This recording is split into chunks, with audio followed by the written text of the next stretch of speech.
Peace and salam. This is Imam Malik Mujahid, and you're watching Galaxy 19 satellite. This satellite is there on throughout USA, Canada, and Mexico.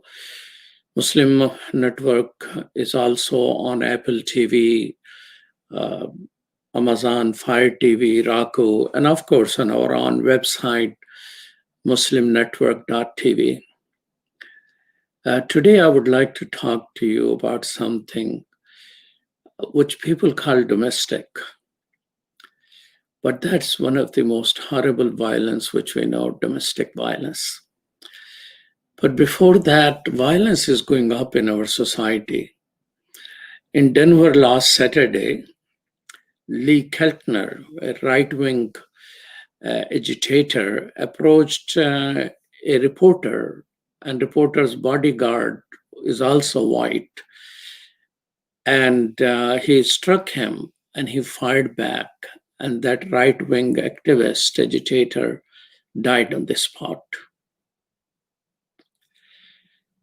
Before that, President Trump celebrated killing of another person whose warrant were not even issued by 4 federal officers, that he was killed in second and resolved the problem.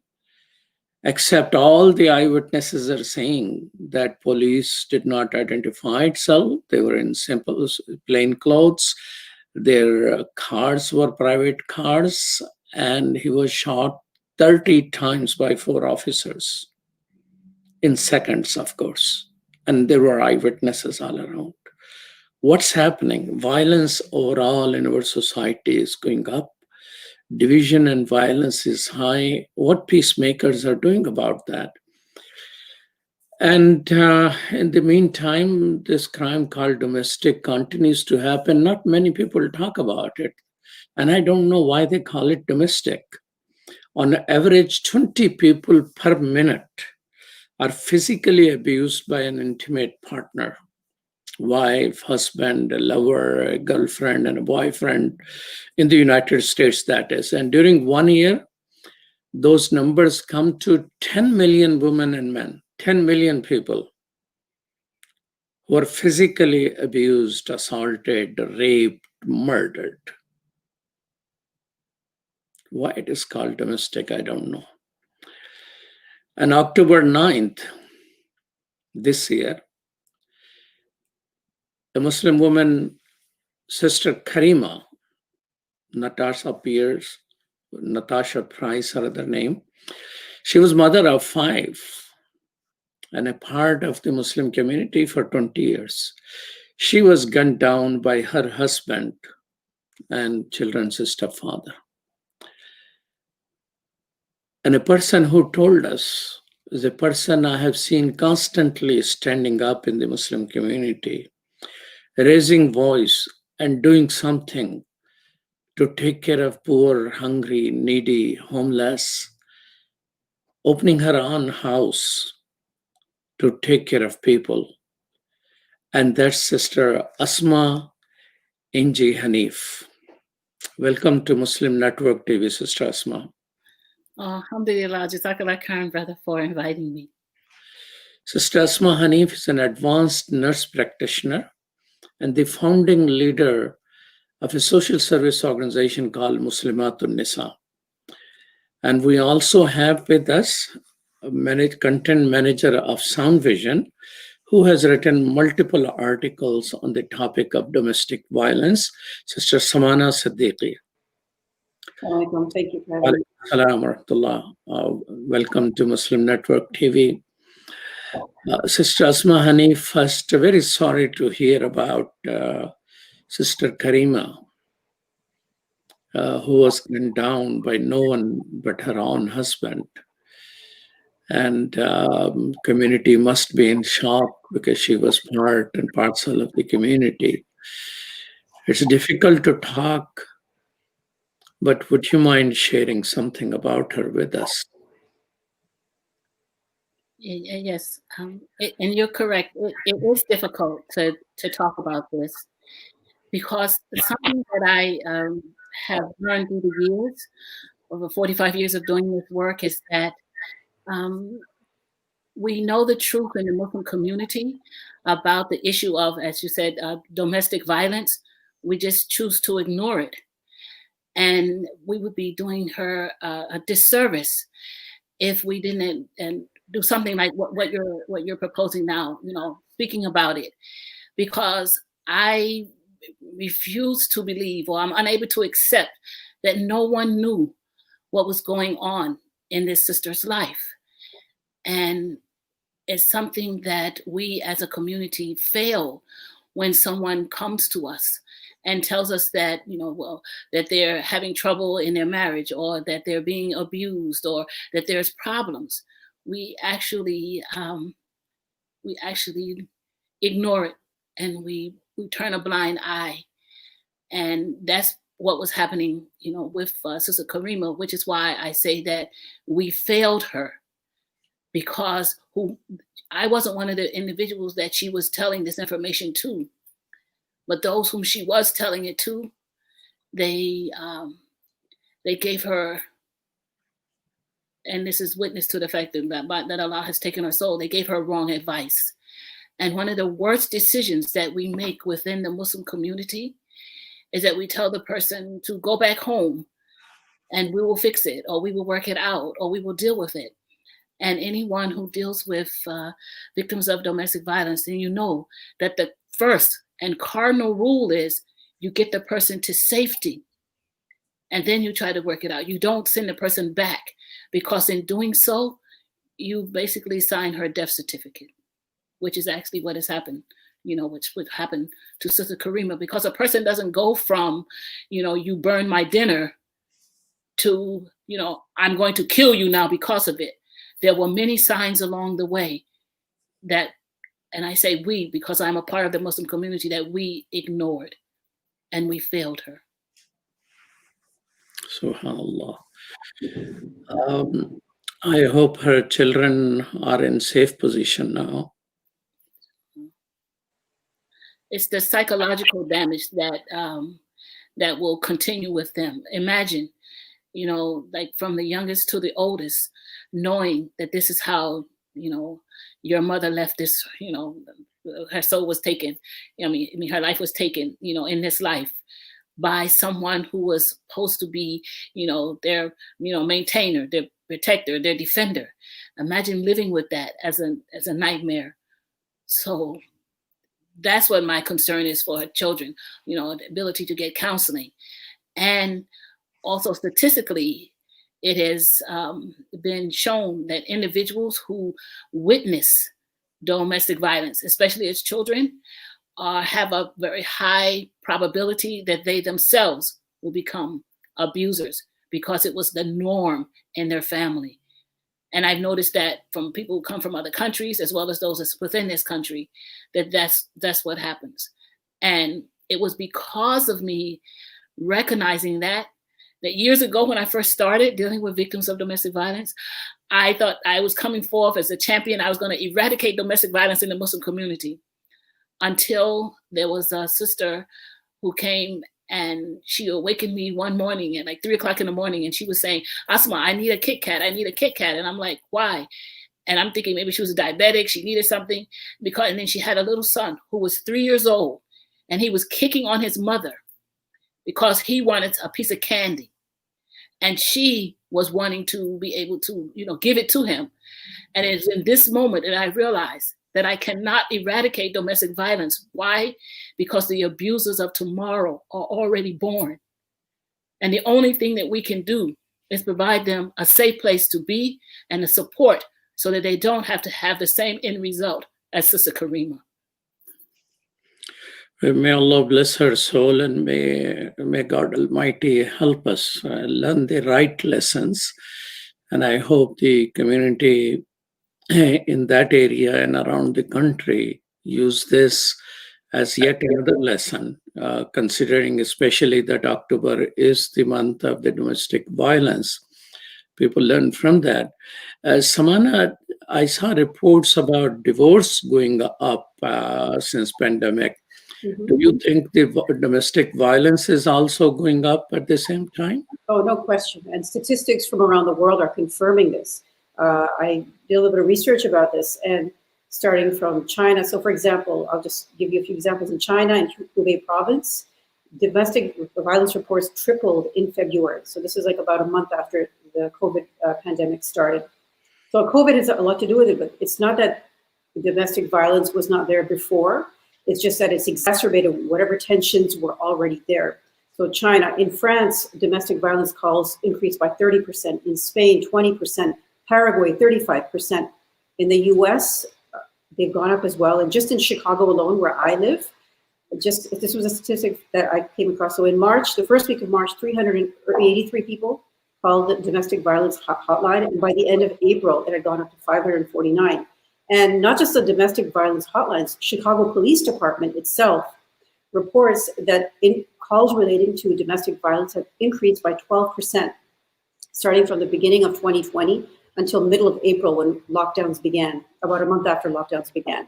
So this is a worldwide phenomenon. It's not restricted to any particular group of people or country. This is a social scourge around the world, that women and children who are primary victims of domestic violence, and men as well to an extent, but primarily women and children, this is something that we need to address in a very, not just, I mean, like you said, Sister Asma, we can't just kind of jump in and solve it. It's a cycle, and it's a cycle that's been going on since time immemorial. So we have to do much better as a community to handle this, to deal with it in a way that will not perpetuate that cycle, or at least, inshallah, God willing, reduce it, so that we have far fewer victims like Sister Karima, and our children get the help they need, so that cycle of violence is not perpetuated. One of the things very profound, Sister Asma said, was that that 3-year-old kid, and 3 a.m. in the morning, a mother wants some candy. So the way we are raising children who are high on certain things and have no respect and no etiquette, do you think that is also connected with the increase of violence overall? I absolutely do, because this particular mother, she was brought to the shelter by the police because her neighbors heard her being beat. You know, they heard, and she was, of course, if someone's beating you to that degree, you're crying out in pain. So the police brought her 3-year-old son, and her 7-year-old daughter, you know, to the shelter. And this was, and when she came, because she couldn't speak English that well, she kept talking about her head.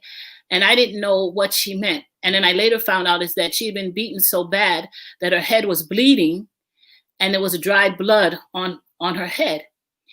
And after a few days of being in the shelter, I was approached by her mother. They wanted to come and visit. They lived in New York, and they wanted to come and visit her. And I'm all excited because, like I said, you know, I'm thinking that this family member, that they're concerned about her. They wanted to come and visit, and because the husband had been taken to court, you know, he was in jail waiting for his court date. And they came and they bought her all, you know, like comforting foods from their country. And what I was disappointed from their visit, they didn't come to comfort her. And I'm going back with what Sister, what the Sister just said. They didn't come to comfort her. They came to tell her to drop the charges against her husband so that he wouldn't, be prosecuted. And come to find out that she was actually married to her cousin, which was her father's brother's child. Yeah, right. So, right. And so she was more concerned that the father was more concerned about protecting, the brother's child than his own daughter. And this was like cultural. And so when you're talking about, cultural, handicap. And what the mother was saying and I've heard this a lot over the years, is that from where they come from, it's better to be dead than be divorced because of the stigmas that was associated with being divorced. And so now we have this little child who's already learned that this is how you treat women, but then you also have a little girl who's observing this, and she's being taught by example of these two generations before, her mother and grandmother, that this is what women are supposed to tolerate and take. You don't divorce someone because of they're beating you. You're watching Muslim Network TV. This is Imam Malik Mujahid. I'm talking with a chaplain and an activist, Asma, and Sound Vision content manager, Samana Siddiqui. We'll be right back after these messages.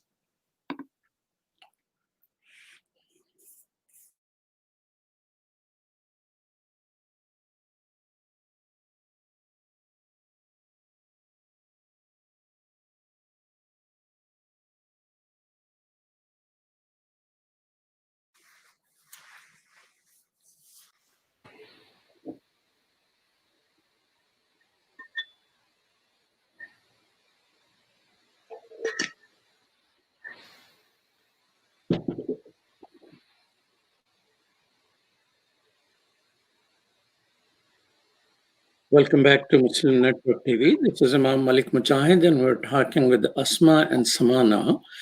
And one of the things I, want to go back to the issue of how we raise children, and what impact does that have on how children behave. I mean, children beating up their parents, where did they learn from?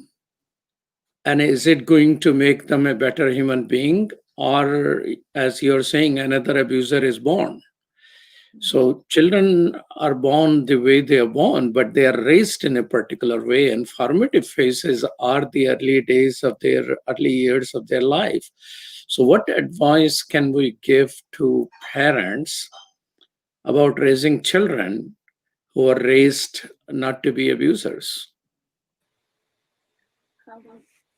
We do need to change the narrative, and that is and something I do want to make the comment that I find that children who are raised in the United States are less likely to be, even though it may be culturally back home something that's acceptable. What I found especially the college children, students, that was the most encouraging thing about all of this, is that the males were being seeing their mothers being abused. It hurt their heart, and so they were vowing that they didn't want to grow up and be an abusive husband, which was a good thing. So they were going to break from their tradition and be different. And then the young girls, the women, they were. And I don't know if it's a good thing or bad thing being in this country, they would say, you know what, I'm not going to tolerate this. So they had to, they felt empowered that this is not how they have to live. I mean, or that they want to live. And that was good. But when I've gone to places, when I've asked to speak about domestic violence, I don't go and just attack the male. Even though he's the abuser in the situation, I don't attack him, because it's what you just said, my dear brother. You know what? He wasn't born an abuser. It's not his fault. He's actualizing what he has been, how he has been raised, because no one comes into the world this way. And that's why the only way to change it is to change the upbringing. And I don't know how to do that, because that would involve, cultural changes, or, and that's the most difficult, because we don't change what we tolerate. And I don't know what can be told to, one male, like the father to the son, that would make them believe or accept that this is okay, because it's nowhere in the Quran. And one of the talks that I even give, I said, when I'm talking to everyone, and again, referencing all the faith traditions, I said, domestic violence is criminal. It's not religious. None of the faith traditions say that it's okay. So I don't know why. I can't even answer the question as to how to not let it be a cultural problem. I don't know how to make it stop. So that's the only thing I knew to do was to provide a shelter, a safe haven for those Muslim women who were here in this country that needed a place to go. So, so we'll come in more detail about that. Samana, is domestic violence, is there evidence of domestic violence being more prevalent in the Muslim community than the American society in general? I have not read enough. I think there have been some studies done. I know Sound Vision, we developed a survey about 10 years ago. But again, these are not scientific in the sense that they're a survey of a small sample of people. And I don't have enough information to say with absolute yes or no.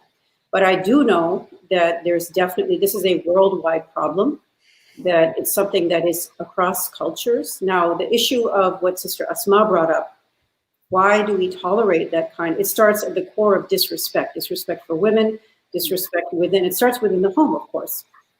And I don't think that's something that, I think maybe in American society, because in the last 50 years, there's been, particularly after a second wave feminism, there's been a lot more awareness about women's rights, abuses that have been directed at women throughout history in different cultures. There's more awareness about it and less acceptance for it, perhaps. And because legally speaking, there are more punishments, and also the domain between what's private and public has diminished. So for example, it used to be, and I can say this 20 years ago, even within the Muslim community, domestic violence was considered a private affair. It's between the husband and wife, and nobody should intervene. But alhamdulillah, we've progressed a lot. And mashallah, a lot of imams, I know you've done this, Imam Mujahid, and I know other imams as well, they have been on the front lines of fighting domestic violence. So the issue, I think that there's two things. Number one is education. I think Muslims who are from homes or places, not even places, I wouldn't say that Muslims in America are necessarily better. I just think it's an issue of how you're raised and socialized. I've known families from different backgrounds, and honestly speaking, from on a personal perspective, I can tell you within the same culture, there are differences within the family, within different families, I mean, in how a daughter is treated, how a mother is treated. So I don't know, I personally don't believe in, I'm not saying I don't believe that it makes a difference. What I mean is that there may be slight differences, but it's more because of socialization and what's acceptable. And like you said, Sister Asma, what you tolerate, you don't change. So going back just to that idea and what you were talking about, Imam Mujahid, about raising children, when my oldest one is now 18, and when she was very young, I attended an Islamic parenting workshop at my local masjid. And the first thing, the thing that sticks out to me from that particular workshop was never tolerate disrespect, never, from your children. That doesn't mean that you use your hand, that you spank the child, but it's very important as Muslim parents in specific to never tolerate disrespect. And that's not just disrespect of the child towards the parents, but on a much broader level, disrespect for younger siblings, for older siblings, and vice versa. There should be no tolerance for disrespect through bullying, name calling. These are all things that start within the home. So if, for example, a child, a boy, is thought that it's perfectly okay to pick on your younger sister and call her names and do whatever, he's going to grow up with that, and he's going to internalize that, and it's going to affect how he treats his family in the future. Unless he's, like Sister Asma was saying, he himself realizes that as a college student or when he's older, you know what, I saw the way, maybe not my father and mother, but the way, for example, I saw my older brother pick on my younger sister, or my older sister pick on my younger brother. So this kind of disrespect is okay. And that young man will learn that this is not okay. So Islamically, for example, I would bring that discussion up. We talk a lot in the Muslim community about respect for parents in general, which is very important. This is in the Quran, this is part of our tradition, and it's very important. But we need to expand that discussion to include respect. The Prophet Muhammad, peace and blessings be upon him, said, he or she is not one of us who does not respect his elders and does not treat the younger ones with kindness.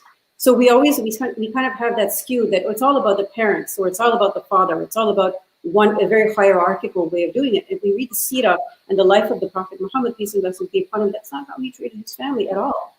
So going back to that, I think it's important. Sister Asma, do you think awareness about domestic violence in the Muslim community is increasing? And what is your advice to imams and mosque leaders? I wouldn't say that it's increasing. I'm saying that it's, based on the work that I do, that is, we're not making the appropriate changes or safety nets for those whom are victims of domestic violence, which is why I say that I try to, I have to address the solution to domestic violence, as opposed to, I don't think in my lifetime that I would be able to, again, eradicate domestic violence. But something that when I first learned so much about the issue of domestic violence, I went to the imams. I did. I went to the imams, and I only say them as a generic term because I'm not trying to, cast shade on anyone. But I went to the imams, and when I was trying to be able to get the shelter, to establish a shelter for Muslim women victims of domestic violence, and I was being told that, oh, there's no such thing. It's not a part of Islam. There's no Muslim women victims of domestic violence, or you have to, show me who these women are. Which, of course, no one's going to do that, because you realize that you have to maintain their anonymity, and they're trusting me with the information. And then I said, there was one imam that I went to, and then I asked, and I was telling him about it, and he said to me, what did she do to make him beat her? And when I tell this, I said, you know what? That was the nicest thing that any imam said when I was asking the question. They said, Asma, how could that be the nicest thing? I said, because in actuality, he was the only one that admitted she had gotten beaten. All the rest of them that I had spoken to were denied that it actually occurred. And then what the other imams would do is that when they say, you know what, go back home and I will take care of it. And what happens then is that, again, I can say he's written her death certificate, because he's going to be, hidden away. He's going to go to another city or state, or he's never going to let her out. And yes, I know that there are classes, and I'm not taking anything away from those who are learning about domestic violence. And so they're knowing how to counsel. What I do take issue with, though, is that I won't say that we're denying that it exists, but we're not taking, more proactive approach. Because what I found is that most of the conversations center around domestic violence is not a part of Islam. Oh, that's a given. We understand that. So most of the talk will center around that, as opposed to finding, supporting a solution, yes, like Muslimat al-Nisa, for those who are actual victims of domestic violence. Because it's easier for someone to stand up and say, it's not a part of Islam, because you don't have to be culpable for what's happening in your community. But if you support a shelter exclusively for Muslim women victims of domestic violence, now you're having to admit that it exists in the community. And that's the reason why I struggle with getting help and support throughout all of these years, because it's as if I'm making it a fact. But going back to the statistical data, when you were talking about, sister, and that is what we don't realize is that when someone like the police have to come in because they find out that a Muslim woman, someone called about someone being beaten, and if we take the Muslim women to a shelter, if the police or whoever, or the social services individuals, then what we're doing is we're providing the statistical data for those agencies and those organizations to know. If nothing else, Muslima Anisa doesn't do that. So it's like, you know what, I hide our shame, or I keep our business so that no one knows, but we're still helping the women. And one of the worst things to have to do is to send our Muslim sisters to those shelters where they're going to take that information and use it against us. So it will make us appear as if it's more prominent in the Muslim community, when it's not. they're just highlighting it more, because they say that, let me just backtrack a little bit. One of the reasons why we even established the shelter as well is that when the Muslim sisters would go to those shelters, they would try to convert them to their faith tradition, which, and they would tell them that you are a part of that religion that says it's okay to beat women. Therefore, if you want us to help you, you have to leave that religion and accept our way of life, because your way of life is what's contributing to your own abuse. Have you, Sister Asma, have you personally known some people who have been told these things by those shelters? Yes, my brother. And just so you know, I did not go to school initially to do this work. Everything that I know, I learned as a result of establishing the shelter, living there with the women, and them giving me the information. And I have, and so that's the reason why I'm very particular about whom I talk to, whom I share information, and I'm very protective of the women. You're watching Muslim Network TV, and this is Imam Malik Mujahid, and we're talking with Chaplain Asma Hannif and Samana Siddiqui. We'll be right back after these messages.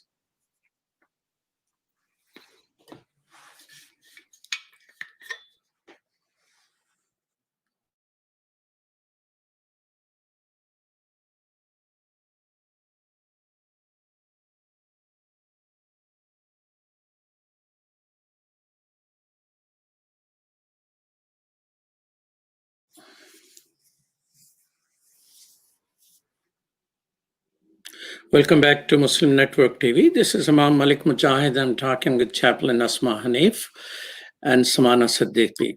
One of the things which we keep hearing is, you just mentioned some people asking them to go back to their abusers. But we also know through research that victims sometimes return to or stay with abusers with their, independent will. What is that phenomena, and how that contributes to further violence? So, Hannah, did you want to answer, or you want me to answer? Okay. The reason why, and remember, 45 years gives you a lot of time to be able to discover information. I remember when I first started researching how to best help, Muslim women, and I was in a room with a lot of professionals, and what they would say is that we have to empower the women so they could stand up against these men. We have to empower the women so they would leave. We have to, and they were saying this, and I finally had to say something because I'm in the shelter, and I said, "Excuse me," I said, "the information that what you're talking about is not correct." I said, and wanting to empower them. I said, the reason why they stay is because they love him. They love him. I said, they just want him to stop beating them. And the thing about, as Muslim women, as women in general, it's like our hearts. We have very forgiving hearts, which is what helps us to be excellent mothers. We have forgiving hearts. We're very patient. We're very tolerant. And so we're always hopeful that he's going to stop, because that's the cycle. They would beat you and then they would say something wonderful. They would beat you and they would say something wonderful. And you have to, and they don't leave until they come to the realization that you can't, that he's not going to. And that may be years. That may be years, or it may never happen at all. And there were even another situation where there was a Muslim sister who was being beaten, and he would beat her and put her out in the street, and this went on for like over a year. And people called me and they said, "Asma, she needs a place to stay. Why don't you take her into the shelter?" And so I went and I talked with her sister. She was on the street in the cold with very few clothing. And I said, come to the shelter. And she says, "I can't come." And I said, "Why not?" She says, "Because," she said, "I have 2 daughters." She says, "If I leave, then he will beat them." And I understood that as a mother, she was willing to make that supreme sacrifice. And I never troubled her again, because I understood as a mother what she was doing. So people have, various reasons as to why they stay. And none of it is because they want to continually be abused. My goodness. I wanted to add to what you were saying, Sister Asma. I know a number of cases of domestic violence, exactly like you're saying, where the woman she will tolerate abuse. I know one case actually just last year finally ended in divorce after almost 20 years. And what would happen was that the wife was absorbing all the abuse, physical, verbal, emotional, but then the husband began doing that to their children. And that was the last straw. She said, he can do what he wants to me, but nothing to my kids. And that's what pushed her to leave. So a lot of the women, like you're saying, they're in that situation where either they emotionally, sometimes, of course, like you said, it's emotional, but sometimes financial. Also, the stigma around divorce. Yeah. What will happen to my children? They'll be the children of divorce. Nobody will marry them. Women, mothers especially, think long term. So they don't just take a step drastically. And that's why they keep going back and they keep going back, despite whatever happened to them. So I think it's important for people to realize that women are not, it's not just we can get up and leave. That's not how it works. Like you said, there's love involved, there's emotion involved, and there's children involved. And for a mother, children are the thing that drive her to stay in an abusive situation, but they can also be the thing that push her to leave. So giving a woman time, giving her support. And one of the things I was reading about, the CDC actually was saying in situations of domestic violence during the pandemic, make kind of a safety plan, so that you can get out and don't isolate. Try your best. If you know someone who's being abused, do not keep in touch with them by text if they can't talk. Make sure they don't become isolated, because eventually a woman in that situation, either she will choose to leave, or she will do that, get to that step, but she cannot be isolated. That's what leads to her to even deadlier situation in the long term.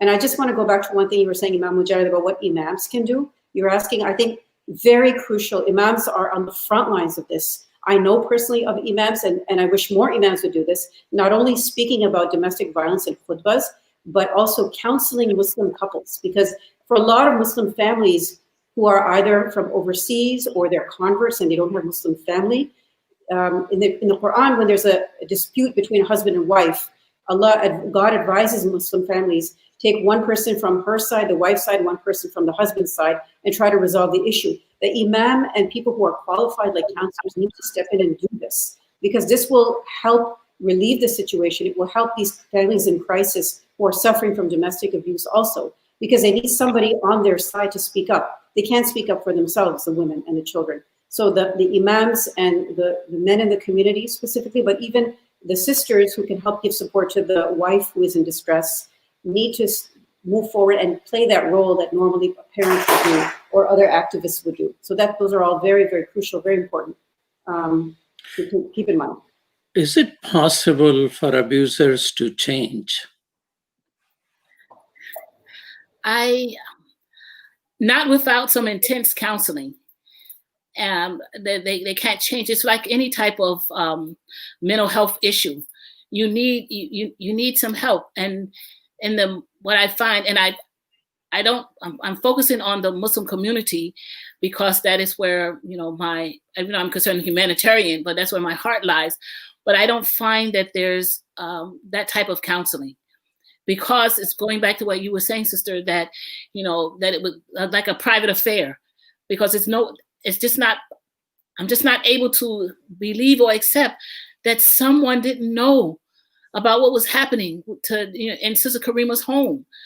So whoever it was that knew or that they went to for counseling, I won't say didn't do their job. Maybe they weren't qualified. And even as imams, they need to know what it is that is appropriate to say.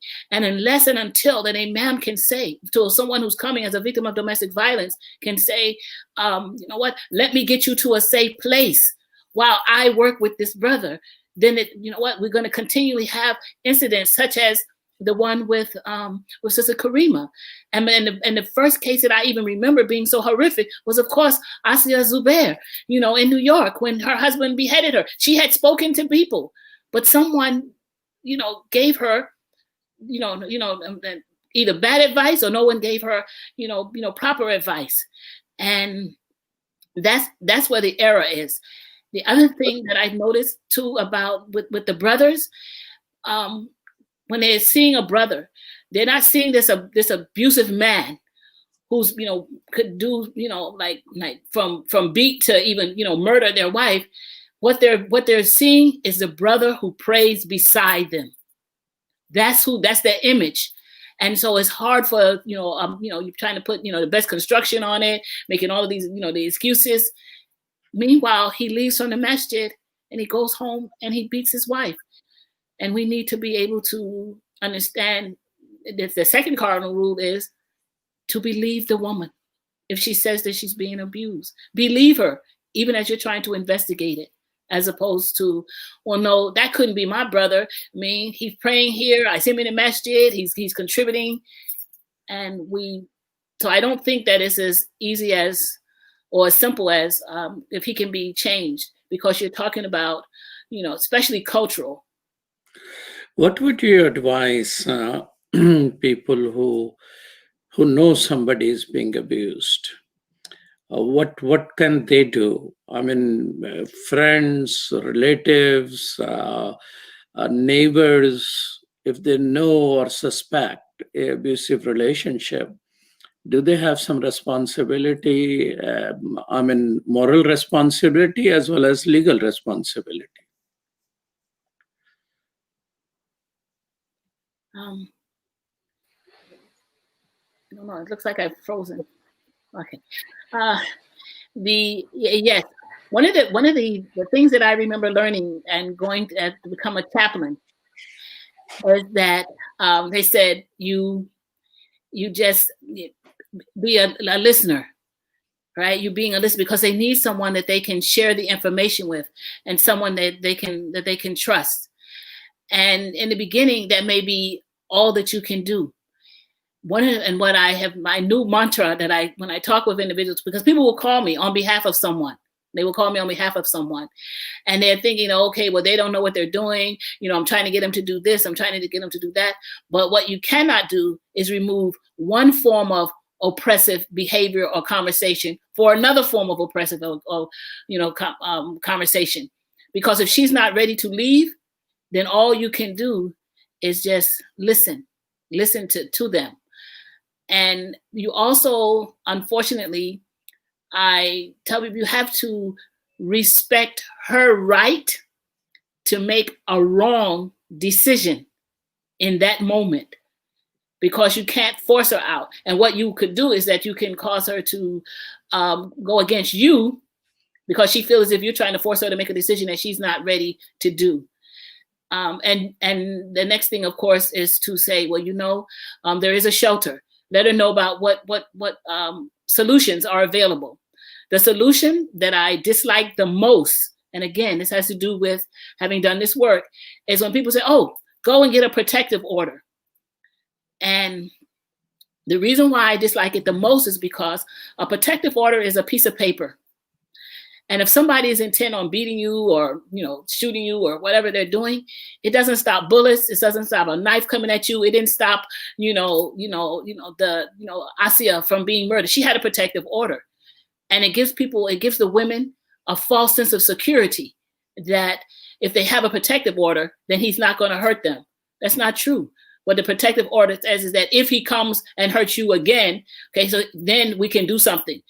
But in those two cases, it didn't really matter because they are both deceased.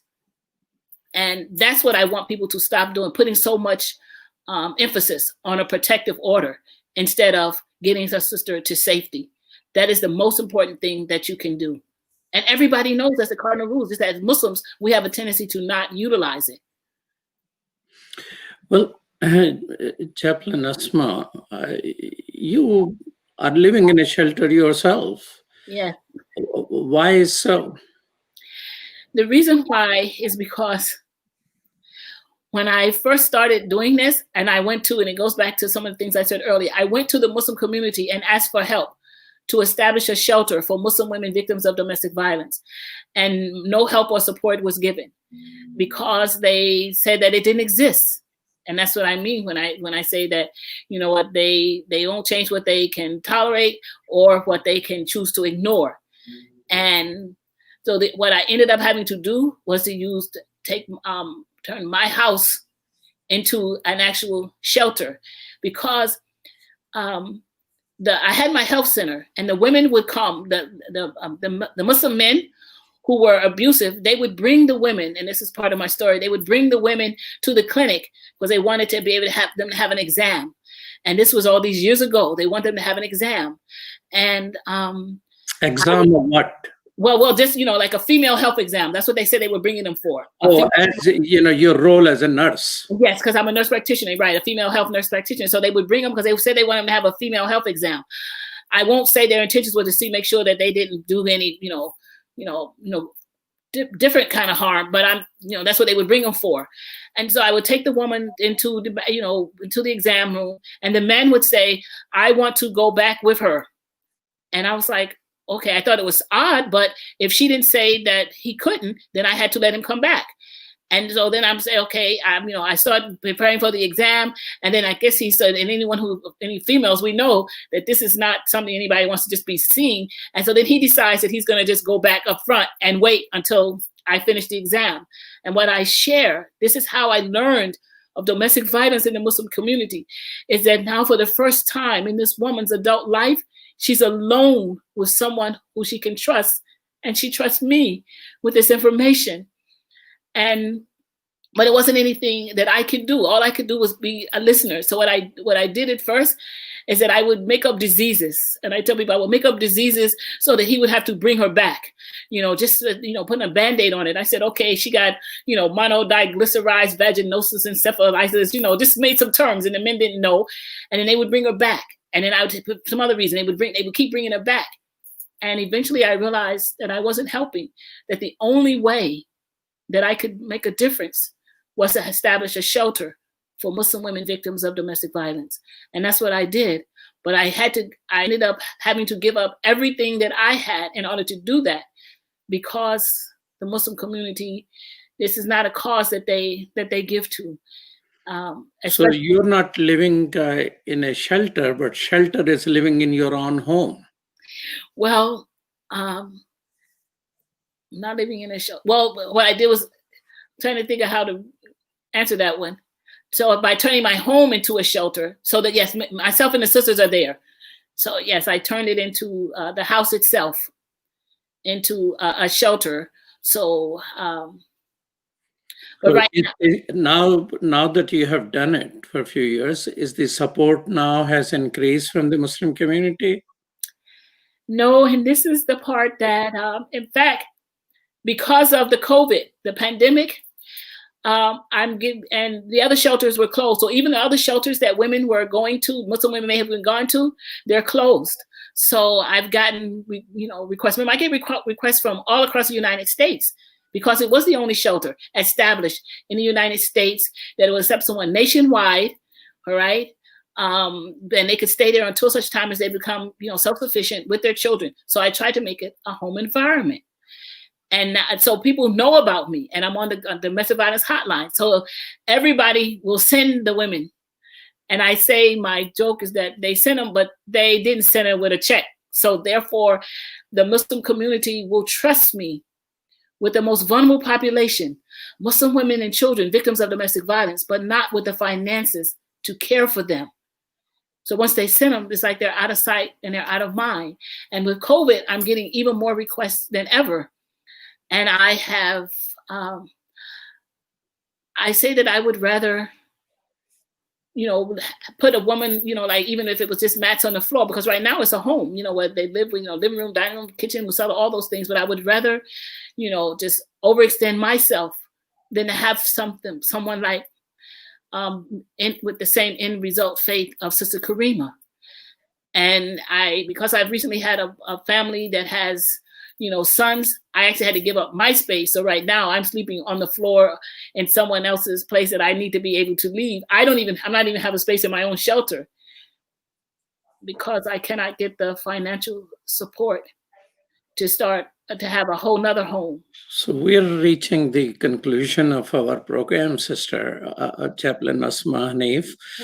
You want to give out your website for people to contact you?